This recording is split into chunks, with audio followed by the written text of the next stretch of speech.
हम आप लोग को श्योर करते हैं कि अगला नीट एग्जाम इस तरह का तो नहीं होगा।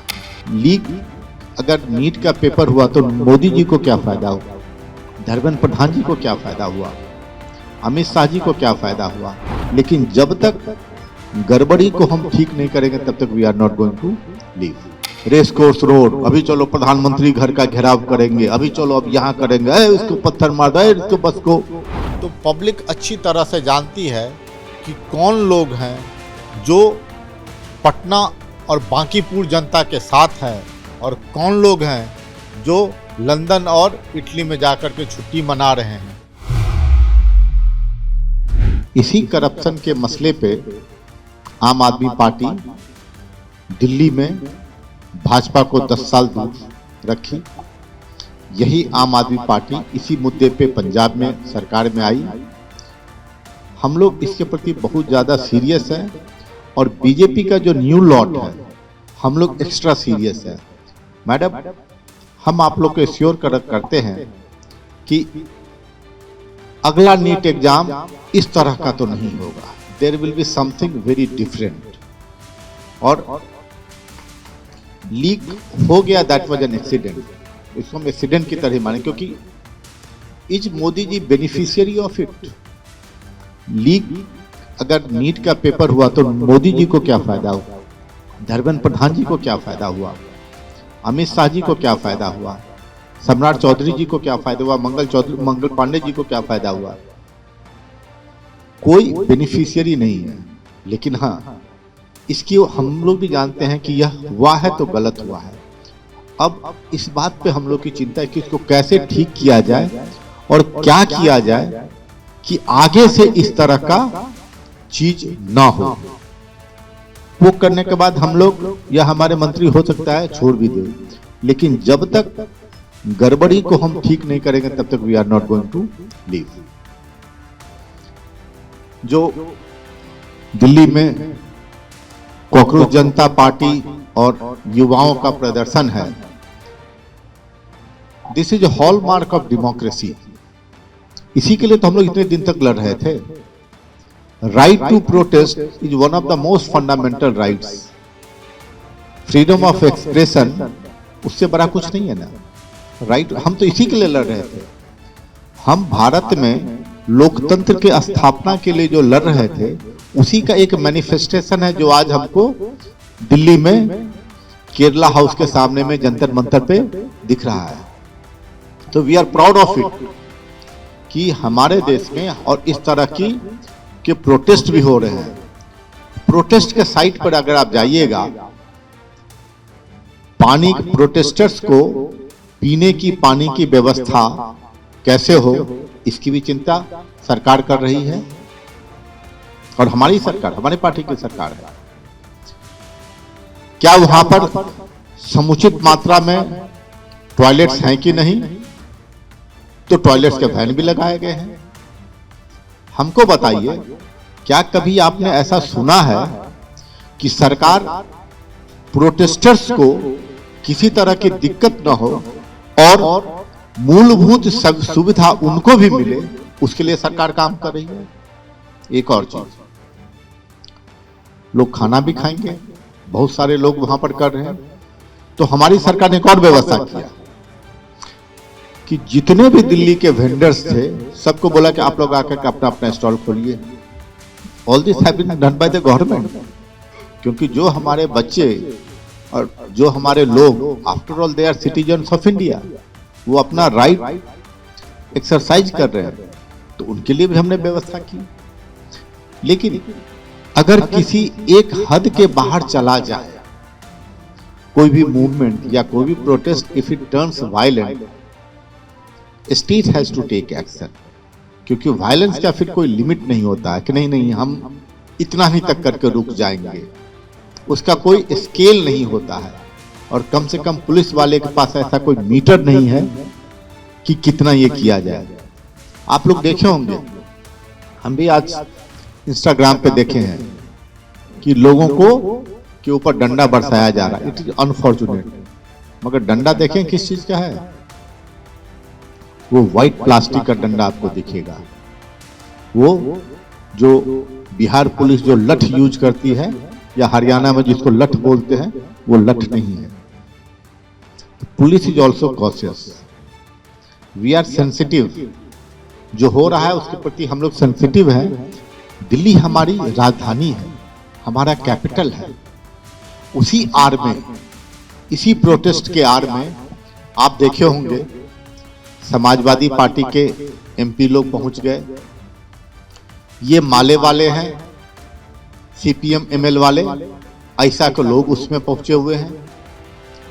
एसएफआई सीपीएम का स्टूडेंट विंग, उनके लोग पहुंचे हुए हैं। साथ ही में गाजियाबाद और साहिबाबाद, इसमें जो लेबर यूनियंस सीपीएम और माले वाले हैं, लोगों को छुट्टी दिलवा करके, छुट्टी नहीं, पेड छुट्टी दिलवा करके उनको लाया करने के लिए। क्या this be tolerated? NEET paper leak is another issue, मगर क्या प्रोटेस्ट को हम आप कोई भी आदमी इस लेवल तक जाने दे सकते हैं दैट इट में टर्न एक्सेसिवली वायलेंट? शायद दिक्कत है वहां पर, उस हद तक नहीं भी जाना चाहिए। क्या किसी को गोली मारी गई है? Violence in all form has to be avoided. लेकिन अगर लॉ एंड ऑर्डर मेंटेन करना है तो हमको थोड़ा मोड़ा कहीं न कहीं पर पुलिस की मजबूरी हो जाती है क्राउड मैनेजमेंट के लिए। क्राउड्स को हर बार भीड़ का अपना कोई सोच नहीं होता है। जब भीड़ चलती है तो वो किसी की सुनती नहीं है। वो 2 4 5 आदमी जैसे जैसे चलते जाते हैं कि अभी चलो अब रेस कोर्स रोड, अभी चलो प्रधानमंत्री घर का घेराव करेंगे, अभी चलो अब यहाँ करेंगे, इसको पत्थर मार दो, इसको बस को जला दो। उसका कोई एक सोच नहीं होता है। सौरभ जी, आपको हम बता देते हैं, एक डॉक्टर साहब 1990 से 2005 के बीच जो लोग राज करते थे, उनकी गाड़ी मारुति जेन उस समय एक अच्छी गाड़ी मानी जाती थी। उनकी गाड़ी चोरी हुई। वो चीफ मिनिस्टर साहब से गए गुहार लगाने के लिए, सीएम साहब मेरी गाड़ी चोरी हो गई, दिलवा दीजिए। देख रहे तो वहीं पर पड़ा हुआ, सीएम हाउस में ही गाड़ी पड़ा हुआ है। इफ अगर हम गलत है तो बता दीजिएगा। हमारे सीएम उस समय के कहते हैं, अरे डॉक्टर साहब आपको क्या है, बहुत पैसा है, अरे बच्चा लोग को मिठाई उठा खाने के लिए 3 लाख रुपया दे दीजिए। उस समय 3 लाख बहुत बड़ा अमाउंट होता था। यह वह समय था जबकि गवर्नमेंट सर्वेंट की सैलरी 2800 रुपये हुआ करती थी। क्लास ए ऑफिसर्स की स्टार्टिंग सैलरी 3 लाख रुपए उस समय बोला गया था, दे दीजिए। आए दिन बच्चों को किडनैप कर लिया जाता था फॉर रैंसम, और एक बहुत बढ़िया इंडस्ट्री बन गया था। डॉक्टर्स पढ़े लिखे इंटेलेक्चुअल्स लोग होते थे और आप लोग हथियार नहीं उठाए। इसीलिए यह समझा गया कि डॉक्टर्स की शालीनता को कमजोरी समझा गया, और उस समय की सरकार हमारे बच्चों को उठाने लगी। आए दिन हमारे पास गुंडा आते थे, चंदा दीजिए, आज मेरा पूजा है, आज मेरा रैली है, आप घर बना रहे हैं, बहुत बड़ा घर है, डॉक्टर साहब जरा 10 लाख रुपए हमको भी दे दीजिए, हमको भी अपना घर बनाना है। इस तरह का डिमांड आरजेडी और उसके उस समय के जो भी समर्थक दल थे उनके लोग खुलेआम किया करते थे। कई सारे डॉक्टर्स अपने बच्चों को बाहर, बिहार से बाहर पढ़ने के लिए भेज दिए थे, और हम तो गांव में रहते थे, हम तो कभी कभार अपने गांव वापस भी आ जाते थे। लेकिन जो हमारे दोस्त थे, जिनके पिताजी डॉक्टर्स थे, जिनके पिताजी इंजीनियर्स थे और जिनके पिताजी बिजनेसमैन थे, वह छुट्टी में भी घर नहीं आ पाते थे।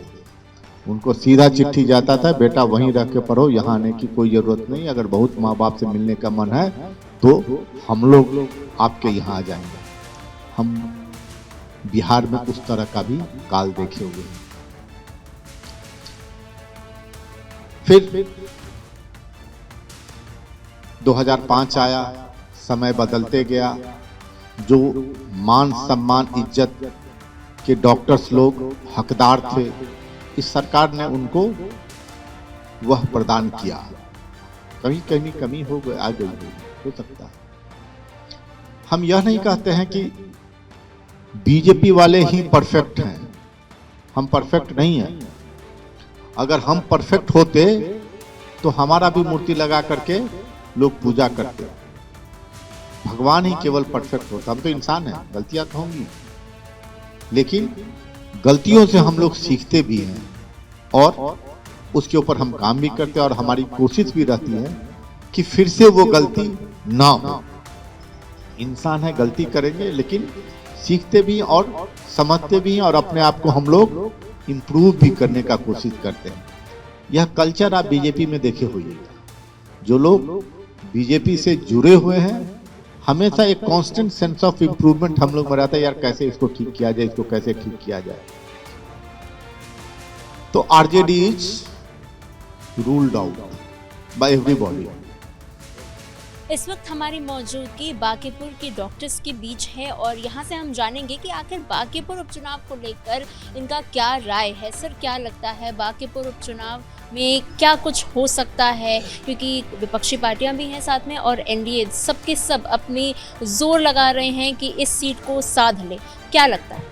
देखिए, चिकित्सक संवाद जो हुआ, चिकित्सक गण बैठे आपस में विचार साझा किए, उसमें जो बातें छन के आईं, तो उससे तो यही लगता है कि एनडीए सरकार से चिकित्सक पूरी तरह संतुष्ट हैं और चिकित्सक ये बात भूल नहीं पाए हैं कि राजद की सरकार में चिकित्सकों का मर्डर और अपहरण आम बात थी और कितने चिकित्सकों का पलायन हो गया। और एनडीए की सरकार आई तो सुरक्षा की भावना हुई, चिकित्सक का ग्रोथ हुआ, चिकित्सा क्षेत्र का ग्रोथ हुआ और बिहार का चिकित्सा स्टैंडर्ड अगर कहें तो केवल राष्ट्रीय नहीं अंतर्राष्ट्रीय स्टैंडर्ड का है। तो निश्चित रूप सरकार संतुष्ट है और सरकार से जो अपेक्षाएं होंगी सरकार सहानुभूतिपूर्वक करेगी, ऐसा हमारा विश्वास है।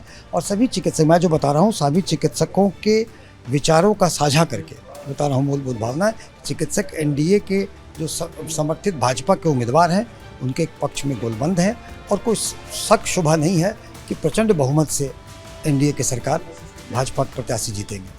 चिकित्सक समाज क्या संतुष्ट है एनडीए से? 100%। और हम लोग विश्वास है कि हमारा जो प्रत्याशी है वो अच्छे वोट से जीतेगा और हम लोग इस सीट को जीतने जा रहे हैं। सर, इस संवाद के दौरान पेपर लीक का भी मुद्दा उठा है, तो ऐसे में सर क्या एक मैसेज देना चाहती है सत्ता पक्ष पार्टी एनडीए के तरफ से? क्या कुछ इस पर एक मैसेज दिया जा सकता है? आज जो यह संवाद था, यह चिकित्सक समाज और भारतीय जनता पार्टी के लोगों के बीच में था। इलेक्शन में हम लोग केवल अपनी बात ही नहीं रखते हैं, इलेक्शन में हम लोग केवल वोट ही नहीं मांगते हैं, बल्कि हम लोग पब्लिक में अलग अलग सेक्शन में जाकर के उनके मुद्दों पे भी चर्चा करते हैं, उनके कंसर्न्स को भी हम लोग देखते हैं। पिछले 2 घंटे से यह संवाद चल रहा था। नीट का मुद्दा उछाला गया, एक बहुत ही इम्पॉर्टेंट मुद्दा है। एज ए पार्टी और सरकार इसके प्रति अति संवेदनशील है। इस तरह की घटना की पुनरावृत्ति न हो, इसके लिए हम लोग कटिबद्ध हैं और सरकार जो प्रयास इस फील्ड में कर रही है उस पर भी चर्चा की गई। साथ ही साथ डॉक्टरों की सुरक्षा का जो मसला आ रहा है कई जगह से, उस बात को भी उठाया गया, उस पर भी हम लोग हैं। युवाओं के जो हमारे फ्यूचर ऑफ इंडिया हैं उनके कंसर्न्स भी उठाए गए चिकित्सकों के द्वारा और उसको भी एड्रेस किया गया। मोटा मोटी यह आज का यह बैठक, यह संवाद बहुत ही ज़्यादा सार्थक रहा। और इसके बाद हम लोग हमारे बिहार में डॉक्टर्स के प्रति, चिकित्सक समाज के प्रति हम लोग क्या चाहते हैं, उनके लिए क्या सरकार के पास हम लोग मुद्दे ले जा सकते हैं और क्या हमारा फ्यूचर चिकित्सक समाज के लिए क्या है, उस पर भी हम लोग चर्चा किए हैं। समर्थन मांगे हैं, सहयोग मांगे हैं, आशीर्वाद मांगे हैं। वोट के दिन अपील किया गया है कि चिकित्सक समाज अपने घर से खुद भी निकले, घर में रहने वाले आदमी को भी निकालें, अपने बिल्डिंग में, अपने मोहल्ले में सब लोग निकल करके समय पर वोट दें और जहाँ तक संभव हो भाजपा के कैंडिडेट नीरज कुमार जी के लिए प्रचार भी करें। सर क्या धरातल पर मुकाबला नज़र आ रहा है, क्योंकि विपक्ष लगातार हमलावर है, चैलेंज करती हुई नज़र आ रही है, तो क्या कुछ ऐसा लग रहा है कि कांटे की टक्कर हो सकती है, त्रिकोणीय मुकाबला हो सकती है, दो पार्टियों में मुकाबला हो सकता है? आप कई दिनों से हम देख रहे हैं कि आप लोग भी जगह जगह पे घूम करके आए हैं, जगह जगह पे आप लोग ने इंटरव्यू लिया है, मैं भी गया हूँ। एक चीज़ मैं आपको बता देता हूँ मैडम, मुकाबला बीजेपी वर्सेज आरजेडी ही। जंगल राज जो लोग लाए थे आरजेडी वाले उनके बीच और जो जंगल राज से बिहार को मुक्ति दिलाए बीजेपी जेडीयू एनडीए की सरकार, टक्कर तो यही है। एक तीसरा फोर्स भी आगे आने की कोशिश कर रहा है, लेकिन देखिएगा जब रिजल्ट आएगा, पिछले इलेक्शन में 3-3.25% के लगभग उनको वोट आया था, नील बटे सन्नाटा सीट मिला था। इस बार भी मोटा मोटी उसी के आसपास रहेगा, हाथ पर मारने की कोशिश कर रहे हैं। और जहाँ तक आरजेडी का बात है तो उनके नेता ही नदारत हैं। बिहार के और पार्लियामेंट में जो इनके कैंडिडेट थे या जो पार्लियामेंट में आरजेडी के पार्लियामेंटेरियंस हैं, कहीं नहीं दिखाई दे रहे हैं प्रचार में। तो पब्लिक अच्छी तरह से जानती है कि कौन लोग हैं जो पटना और बांकीपुर जनता के साथ हैं और कौन लोग हैं जो लंदन और इटली में जाकर के छुट्टी मना रहे हैं। किसको पब्लिक वोट देगी हम भी जानते हैं, आप भी बहुत अच्छी तरह से जानते हैं। जीत पिछले बार जितने मतों से हुई थी, याद रखिएगा इस बार उससे कहीं ज़्यादा मतों से जीत होगी। आपने पीके के लिए बोला, he will be 3rd-4th position पे कहीं आएंगे और बहुत दूर रहेंगे, विक्ट्री मार्जिन से बहुत ही ज़्यादा दूर रहेंगे, आरजेडी से काफ़ी पीछे रहेंगे। बहुत बहुत धन्यवाद। धन्यवाद।